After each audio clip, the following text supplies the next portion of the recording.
Bueno, oremos. Dios Todopoderoso, nuestro Padre, te damos las gracias en Jesucristo por tu amor y misericordia y por este tiempo que nos permites compartir, Señor, como hermanos, aprendiendo un poco más de ti. Danos la sabiduría, la perseverancia, Señor, y gracias por todo lo que tú haces en nuestra vida, Padre.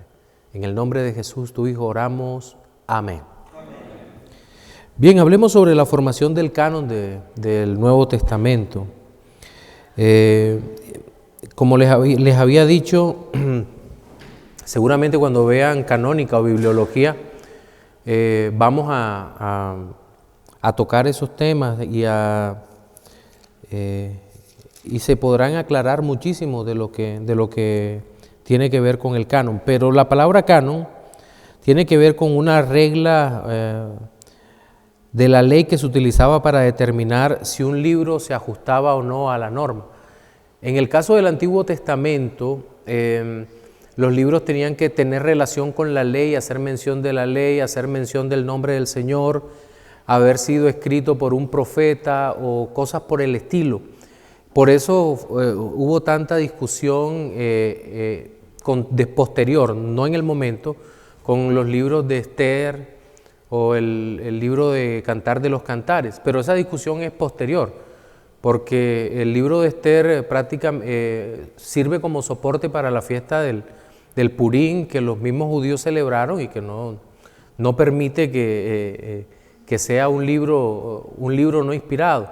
O Cantares se mencionaba o se cantaba públicamente como un libro inspirado, pero estamos hablando del Nuevo Testamento.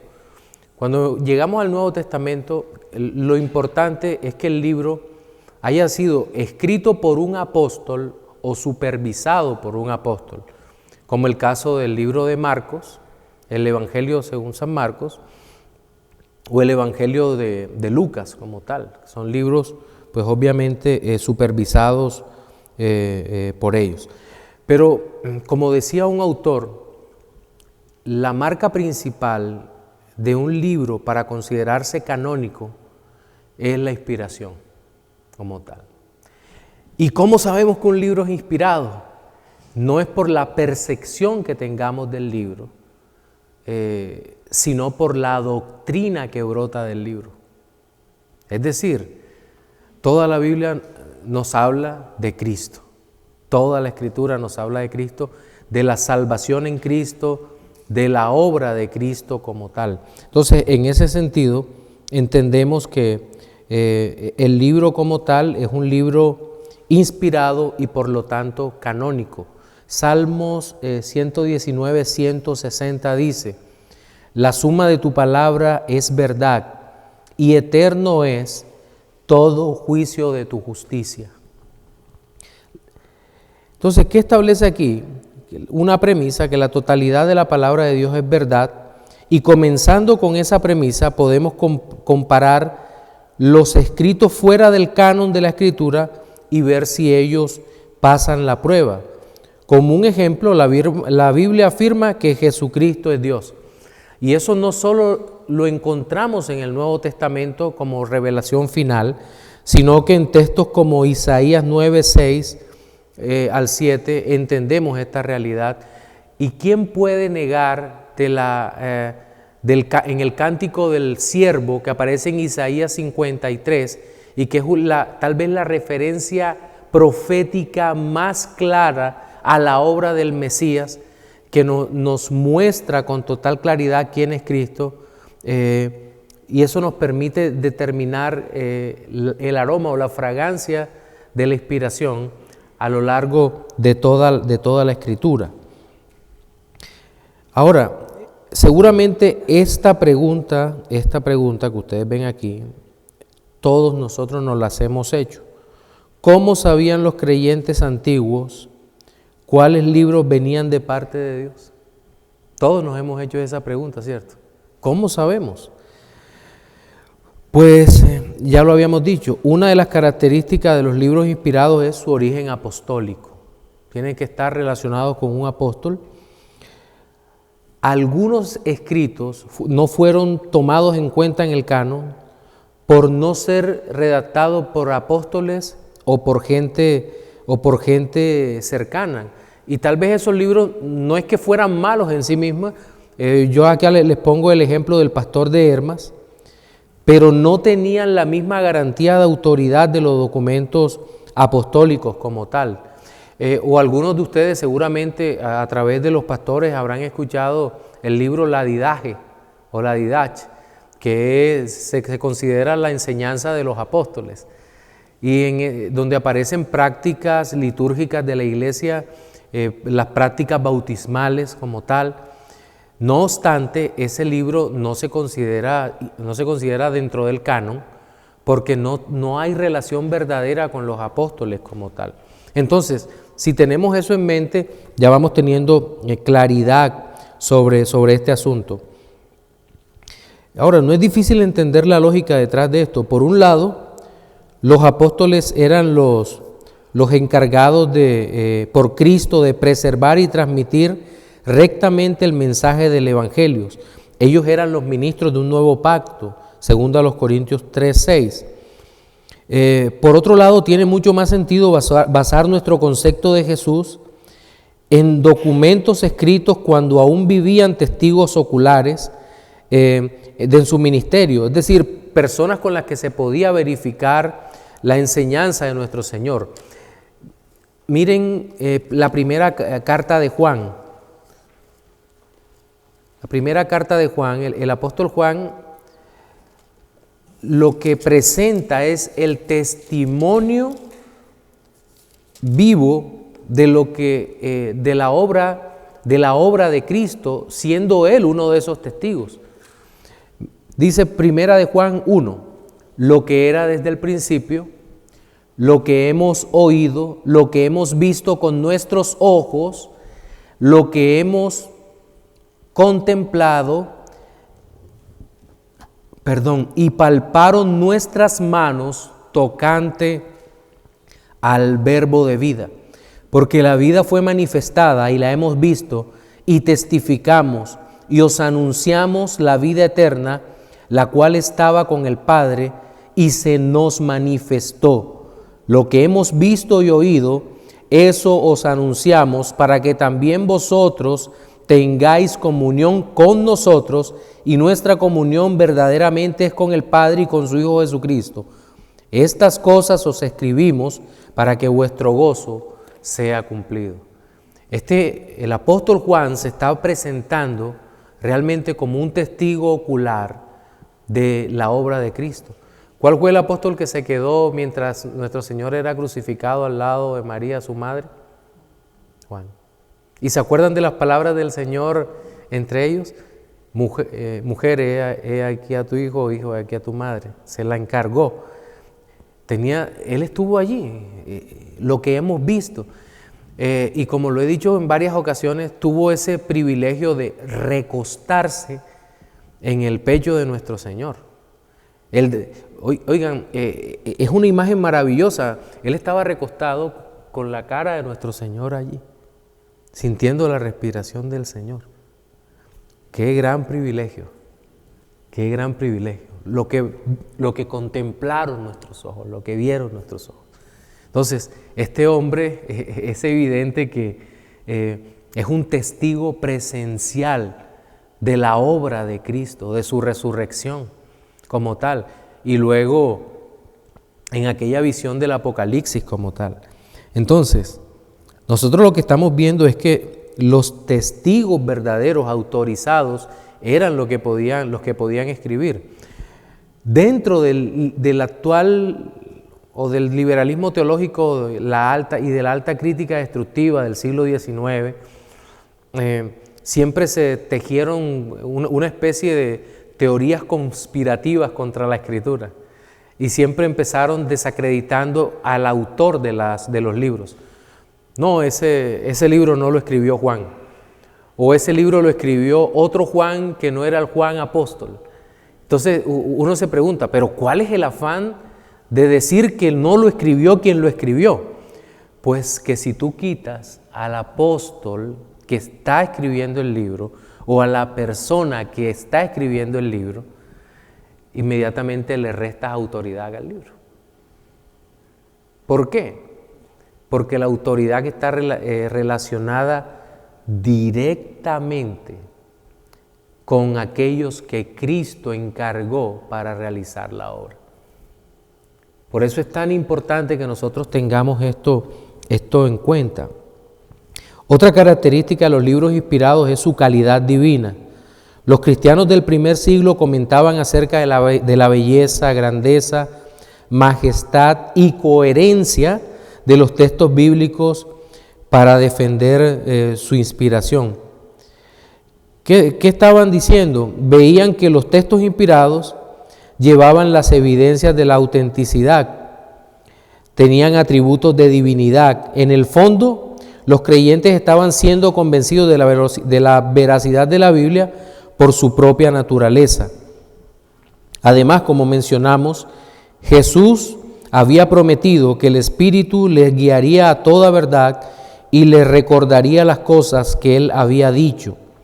El Espíritu también capacita a la iglesia para entender y creer aquellas cosas que previamente sus apóstoles han escrito.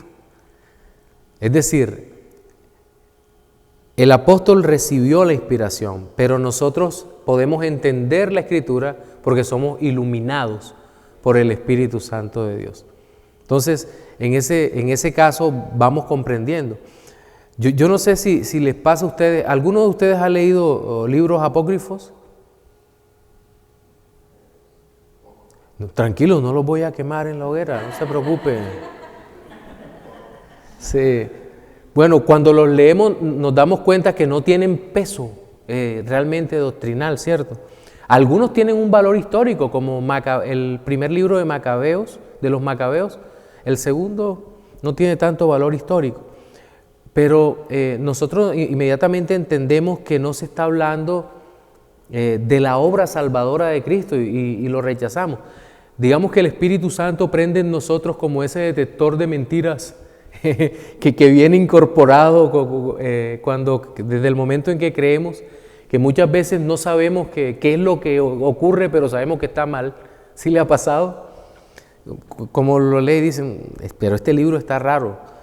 Eso me pasó cuando empecé a leer, estando no recién convertido, ya tenía algún tiempo y empecé a leer los apócrifos y uno dice, ¿verdad?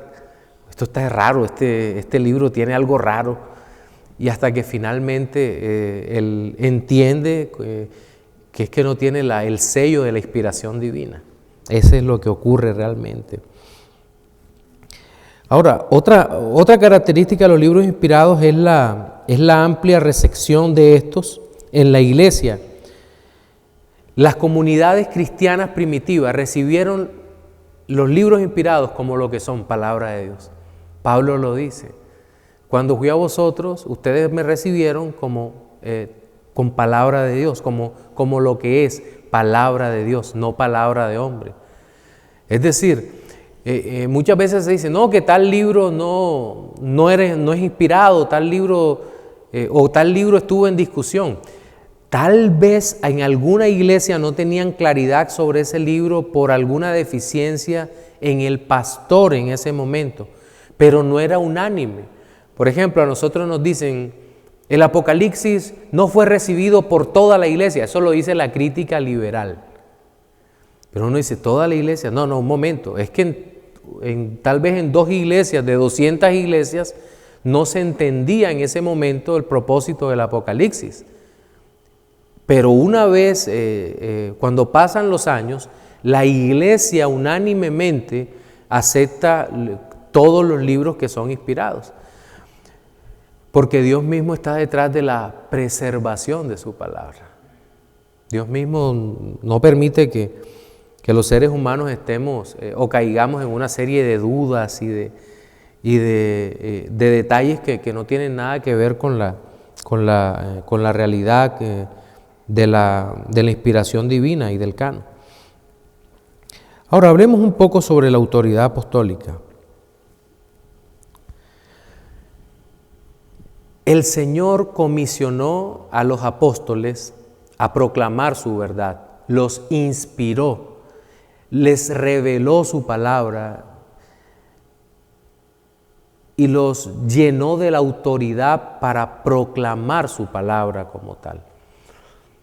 Ahora, la autoridad apostólica es una autoridad única. Recuerden esto, que sobre el fundamento de los apóstoles y profetas es que se sostiene todo esto o todo cae.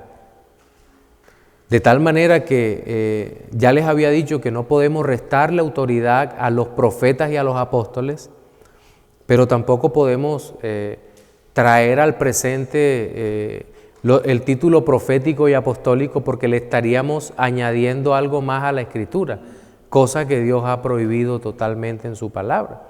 Entonces, la autoridad apostólica, ¿para qué sirvió en su momento? Mientras los apóstoles estuvieron vivos, pues ellos eran los oráculos vivientes, eran las personas que hablaban de parte de Dios, y lo que decían era la palabra de Dios. Lo que dejaron escrito fue la palabra de Dios. Más de una vez también he dicho que ustedes saben qué hacía de especial a la iglesia primitiva. Los apóstoles. Claro, los apóstoles. De resto, la iglesia primitiva era como nosotros. Pero tenían a los apóstoles. Cuando había un problema eclesiológico, ¿qué hacía? Pablo venía y escribía una carta a los corintios. Ustedes la están estudiando, la están recibiendo en sermones. Venía el apóstol Pablo, llamado a ser apóstol de Jesucristo, a la iglesia de Dios que está en Corinto. Y el hermano Sóstenes se me olvidó. A la iglesia de Dios que está en Corinto, allá va la carta, corrigiendo los miles de problemas que tenía en Corinto. Pablo, mira, las iglesias del sur de Galacia están apostatando, están volviendo al judaísmo. Ni siquiera ora por ellos. Allá va la carta. Corrigiendo todo, autoridad apostólica. Pedro, mira, se están metiendo los falsos profetas. Falsos profetas. Allá va. Pedro, esta gente tiene una visión extraña de la santidad. Añadid a vuestra fe virtud. Allá va la carta. Pedro, no saben cómo testificar dentro de la misma carta. A vosotros sois linaje escogido, real sacerdocio, pueblo adquirido por Dios. Allá va la carta. Los cristianos están desanimados porque no saben cómo vivir en medio de un mundo tan convulso. El Señor Jesucristo le aparece al último apóstol, a Juan, el último en morir. Le aparece a Juan en el lugar más céntrico del Imperio Romano, ¿verdad? Sí, en una isla por allá metida, a un expatriado anciano, y le da a escribir la carta. Cualquiera diría, oiga, pero eso no tiene sentido. ¿Por qué no sacó a Juan y lo puso en Roma? Y desde Roma empezó a regar la carta para que rápidamente llegara a todas partes. Porque es Dios. Y Dios decidió aparecerle en el Señor Jesucristo a un apóstol preso viejito en una isla desierta, en una isla por allá penitenciaria. Juan escribe. Porque el poder y la gloria son del Señor. Eso es lo que Dios hace. Autoridad apostólica. Estos hombres no se repetirían. Nosotros podemos ver algunos pecados en ellos como seres humanos que eran, pero lo que vemos también es que estos hombres, Dios les dio una excelencia moral diferente para que no incurrieran en pecados terribles como nosotros. Eran hombres pecadores, pero Dios los usó de una manera extraordinaria y les cambió muchas cosas, muchas cosas. Podían hablar con toda la autoridad, con toda la autoridad. Entonces, nosotros vemos que aquí hay una clara autoridad de parte de Dios y tenemos que reconocer que el don del apostolado era un don exclusivo. recibido por estos hombres que fueron inspirados por Dios, que nunca dejaron de serlo. Estos hombres no se podían jubilar. Estos hombres tenían que enseñar hasta su muerte, porque estaban poniendo el fundamento de la iglesia de los siglos venideros. Y la palabra autoritativa inspirada por Dios llegaría hasta nosotros. Entonces, tenemos que tener esto bastante claro. Antes de los apóstoles, pues nosotros vemos a los profetas, ¿cierto? La autoridad de los profetas en el Antiguo Testamento. Bien, pero entonces, bueno, ¿hasta aquí hay alguna pregunta?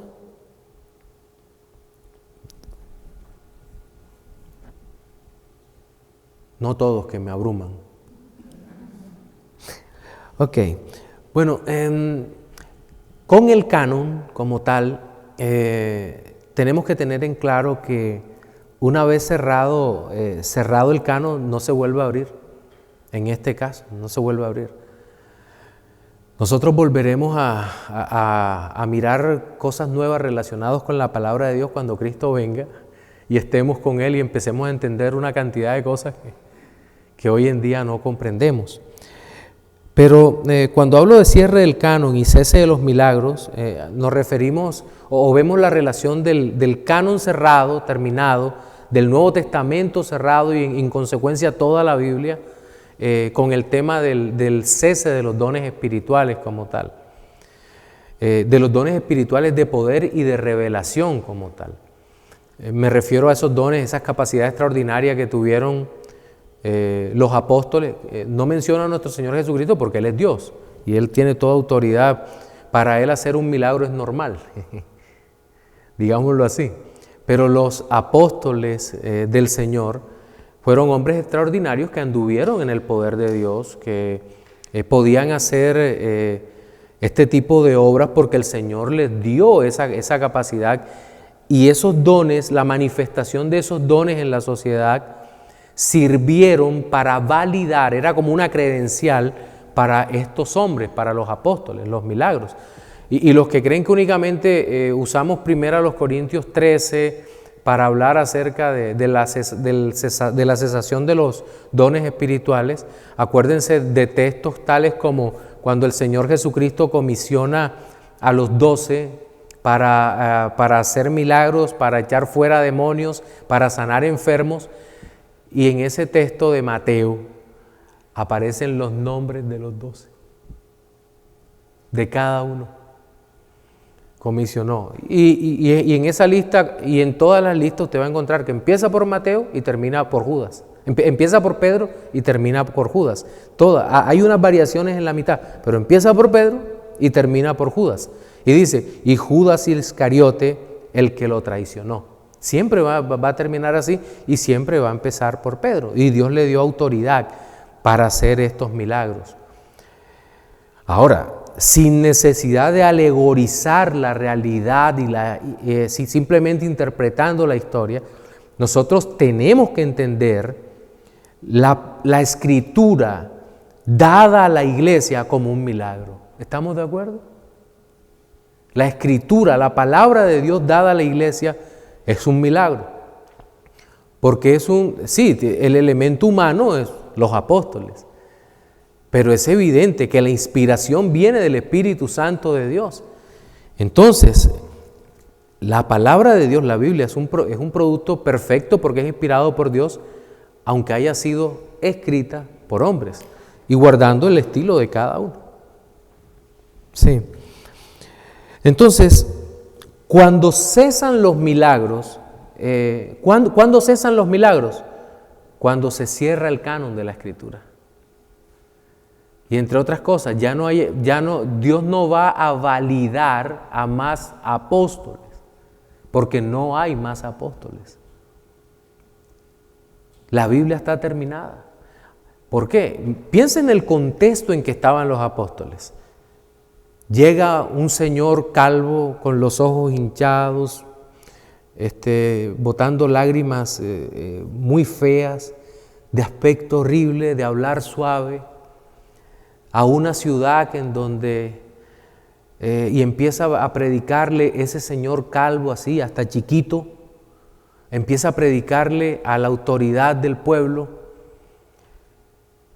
y un tipo que aparece por ahí, tal vez bien presentado, bien arreglado, todo el mundo lo respetaba, era el brujito del pueblo. Y todo lo que decía el predicador este chiquito de ojos raros, él lo rebatía y decía, no, eso no es así, eso no es así.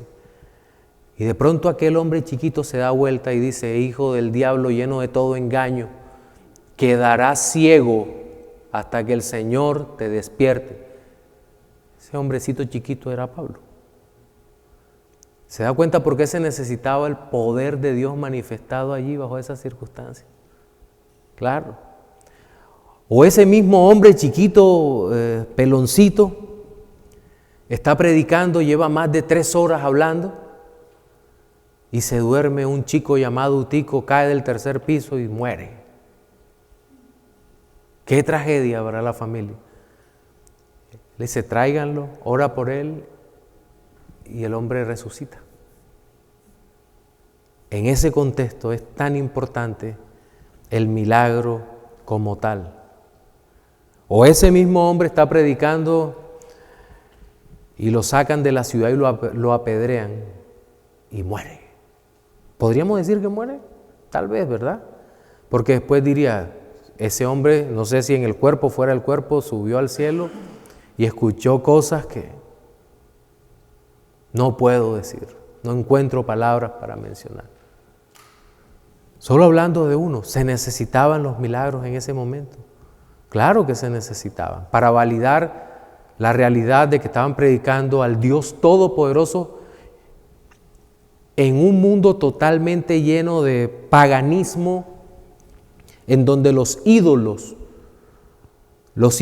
que nada son, gobernaban en medio del fanatismo de las personas. ¿Qué hacer allí? Pues se necesitaba el poder de los milagros. Pero hoy en día tenemos la palabra de Dios. Y Dios ha prometido que Él, por su palabra, por su espíritu, cambiaría los corazones. Entonces, hoy en día, ¿qué es lo que valida a los hombres? Que prediquemos a los hombres que prediquemos la palabra. Que no nos salgamos de la palabra. Y el Señor convertirá a los que Él ha llamado para convertir. ¿Hay alguna pregunta hasta aquí?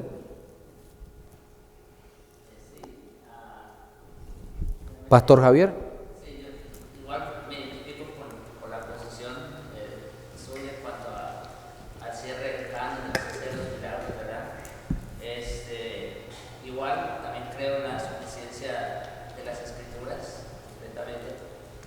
Sin embargo, traigo esto como, quizás en la mente de alguno podría surgir esta pregunta, basándome en el texto de Marcos 16, cuando el Señor les dice, ir por todo el mundo y predicar el evangelio a toda criatura, el que creyere y fuere bautizado será salvo, mas el que no creyere será condenado. Y luego dice, y estas señales seguirán a los que creen, dice, seguirán a los que creen, en mi nombre echarán fuera demonios, hablarán nuevas lenguas, tomarán en las manos serpientes, y si bebieren cosa mortífera no les hará daño, sobre los enfermos pondrán sus manos y sanarán. Entonces, ¿qué explicación podría dar usted a este texto? En el libro de los Hechos se ven 2 secciones claramente marcadas. Una en donde vemos las acciones de varios de los apóstoles, Pedro, Juan, Jacobo, y vemos el cumplimiento de eso, tanto en ellos como en la segunda parte del libro de los Hechos, cuando Pablo empieza su ministerio. El hecho de que la serpiente en el capítulo 27 del libro de los Hechos, en la isla de Malta, si no me equivoco, se le prende en la mano a Pablo, la echa en el fuego, era una víbora venenosa y Pablo no le pasa nada. Y esto ocurre, se cumple en los apóstoles como tal. Y nosotros no podríamos ir más allá del cumplimiento dentro de la escritura de eso. Y creo que hay un contexto que debemos tener en cuenta. Hay una un mandato específico para los apóstoles, que se cumplen los apóstoles, y otro por extensión para la iglesia, para los ministros que vendríamos después. Nuestra obligación es seguir extendiendo el reino, sin lugar a dudas. Pero esa proclamación y esa promesa de echar fuera demonios, de hacer milagros y demás, se cumple en los apóstoles como tal. Entiendo que la discusión y la respuesta tiene tanto de largo como de ancho, pero quiero dejar solamente esto, que es una parte básica, para tratar de explicar lo que ese texto representa y explicarlo con la historia como tal que aparece en el libro de los Hechos. Sí. Entonces no sé si hay alguna otra, Pastor David. Sí, lo que tendríamos que dejar bien en claro es que Dios no ha dejado de ser todopoderoso y Él sigue sanando, Él sigue liberando. De hecho, el milagro más grande que nosotros podemos ver en este tiempo de la gracia es cuando las personas que están muertas espiritualmente por la predicación del Evangelio vienen a la vida. Amén. Si Dios quiere, puede usarnos. Él no nos necesita, pero si en su gracia Él quiere extender sanidad. Cuando oramos por los enfermos, eso tenemos ese privilegio los pastores de orar. Cuando el poder del Espíritu Santo está obrando ahí, pero a lo que quiero llegar es esto, o sea, que no pensemos que no debemos orar, interceder, y que no dudemos jamás del poder de Dios, porque Dios no ha cambiado. Lo hermoso ahora es que el Señor nos manda con un mensaje que es mucho más poderoso que el liberar de demonios o de sanar enfermedades, sino que este ministerio de la reconciliación que nos ha dado a través de la predicación. Así es. De su evangelio. Ahora, todo lo que ocurre en este tiempo, si una persona sana, pues después que está enferma, es porque Dios en su misericordia tuvo misericordia de él, aun cuando haya utilizado medios naturales. Ustedes han estudiado la confesión de fe, el tema de la providencia y demás, ¿cierto? Entonces, nada ocurre sin que Dios obre. Entonces, eso lo tenemos que tener en claro. Es interesante ver, por ejemplo, el propósito de los dones extraordinarios que ocurrieron precisamente con el don de lenguas, hablando específicamente, que cuando nos enfocamos en los propósitos, vemos por qué terminaron y por qué no son necesarios. Algunos de esos milagros y extraordinarios, como el don de lenguas y otros, tenían como primer propósito autentificar la palabra de Dios. La palabra llegó en poder, tiene que ser autentificada. Para eso los milagros de Cristo, como la multiplicación de los panes, le da de comer a la gente, pero había un mensaje tras ese milagro, que él era el pan de vida. El otro propósito que tenían era el revelar los misterios de la palabra de Dios. O sea, le llegaba esa comunicación milagrosamente y estaban revelando los misterios del reino. Les estaba llegando la verdad a la mente de los creyentes, que es el evangelio que ya tenemos por escrito. Y por último, era una señal de juicio para los judíos incrédulos, que Dios profetizó en Isaías 28, sí, como una señal de juicio para los judíos incrédulos. Entonces, viendo que se cumplieron los propósitos de esos dones, no tenemos por qué creer que van a continuar. Sí. Y ya después podemos probar por lo menos 5 pruebas claras de que por qué razón terminaron. Y una de ellas, la más importante, la número 1, es la que está diciendo usted, que ya no hay más apóstoles. Sí, claro, porque eso estaba unido a los apóstoles como tal. Sí, yo traje un apéndice acá sobre algunos comentarios en el tiempo sobre la cesación de los dones espirituales. Juan Crisóstomo, el boca de oro, Crisóstomo es lo que significa boca de oro, del 344 al 407, dice: todo este lugar, hablando de 1 Corintios 12, es muy oscuro, pero la oscuridad es producida por nuestra ignorancia de los hechos mencionados y por su cesación, siendo tal como entonces solía ocurrir, pero que ahora ya no se llevan a cabo. Estamos hablando este es el siglo IV. Entre el siglo IV y el siglo V, Agustín de Hipona dijo: en los tiempos más antiguos, el Espíritu Santo descendió sobre los que creyeron y hablaron en lenguas que no habían aprendido, según el Espíritu les daba que hablasen. Estas fueron señales adaptadas para ese tiempo, porque había esta proclamación del Espíritu Santo en todas las lenguas, idiomas, para mostrar que el Evangelio de Dios iba a ser comunicado a través de todas las lenguas sobre toda la tierra. Esto se hizo por señal y término. Porque ¿quién espera en estos días que las personas sobre quienes se imponen las manos para que reciban el Espíritu Santo deban inmediatamente empezar a hablar en lenguas? Pero se entiende que invisiblemente e imperceptiblemente, a causa del vínculo de la paz, el amor divino es inspirado en sus corazones para que puedan ser capaces de decir: porque el amor de Dios ha sido derramado en nuestros corazones por el Espíritu Santo que nos fue dado. Ya en el siglo XVI, Martín Lutero, uno de los reformadores magistrales, dice: en la iglesia primitiva el Espíritu Santo fue enviado de forma visible. Él descendió sobre Cristo en la forma de una paloma y en semejanza de fuego sobre los apóstoles y otros creyentes. Hechos 2:3. Este derramamiento visible del Espíritu Santo era necesario para el establecimiento de la iglesia primitiva, como lo fueron también los milagros que acompañaron el don del Espíritu Santo. Pablo explicó el propósito de estos dones milagrosos del Espíritu en 1 Corintios 14:22. Dice: las lenguas son por señal no a los creyentes, sino a los incrédulos.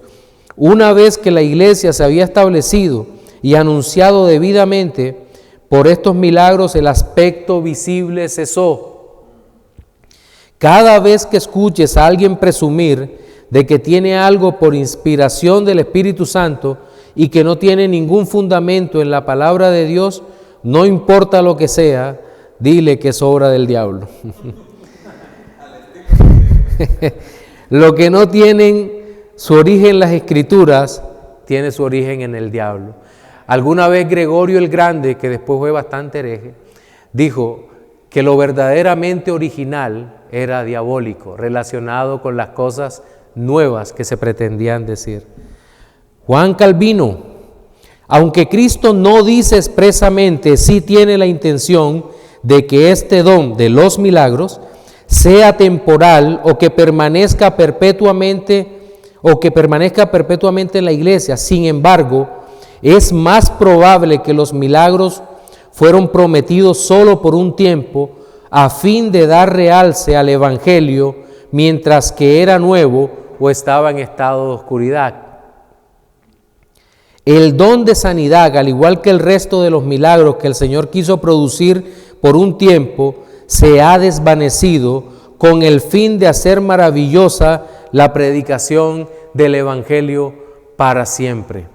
John Owen: los dones que en su propia naturaleza exceden la plenitud del poder de todas nuestras facultades, esa dispensación del Espíritu Santo hace ya tiempo cesó, y donde quiera que alguien hoy tenga pretensión de lo mismo, tal pretensión juntamente puede ser sospechada como un engaño farsante. Jonathan Edwards. Finalmente, no voy a leer tanto a Jonathan Edwards, solo una parte. Dice: en el día de su encarnación, sus discípulos tenían una medida de los dones milagrosos del Espíritu y por lo tanto habilitados para enseñar y hacer milagros. Pero después de la resurrección y ascensión, fue el derramamiento más completo y extraordinario del Espíritu en sus dones milagrosos como nunca se llevó a cabo a partir del día de Pentecostés, después que Cristo había resucitado y ascendió al cielo. Y en consecuencia de esto, no solo aquí y allá una persona extraordinaria fue dotada con los dones extraordinarios, pero que eran comunes en la iglesia y así continuaron durante toda la vida de los apóstoles o hasta la muerte del último de ellos. Aún el apóstol Juan, que tomó lugar unos 100 años desde el nacimiento de Cristo, para que los primeros 100 años de la era cristiana o el primero siglo fuese la época de los milagros. Pero poco después de que el canon de la Escritura se completó, cuando el apóstol Juan escribió el libro de Apocalipsis, que él no escribió mucho antes de su muerte, estos dones milagrosos ya no continuaron en la iglesia.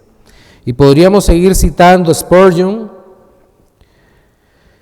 a Abraham Kuyper, Benjamin Warfield, a Arthur Pink, a Martin Lloyd Jones, pero creo que las citas que tenemos hasta ahora es suficiente y seguro ustedes van a quedar inquietos por ahí para seguir leyendo. Pero eso nos sirve para entender que una vez completada o traída la Escritura o terminada la Escritura, cesan los dones, y esta es la relación entre el cierre de la revelación bíblica y la cesación de estos dones extraordinarios de poder y revelación como tal.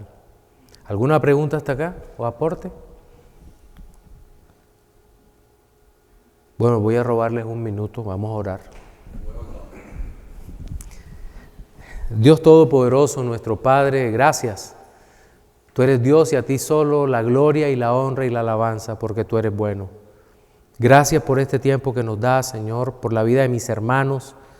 Glorifícate en ellos y glorifícate en nosotros, Señor amado. También te pido que nos des descanso al momento de descansar, Señor, y que nos prepares para el día de mañana estar dispuestos a hacer tu voluntad con gozo. En el nombre de Jesús oramos. Amén. Amén.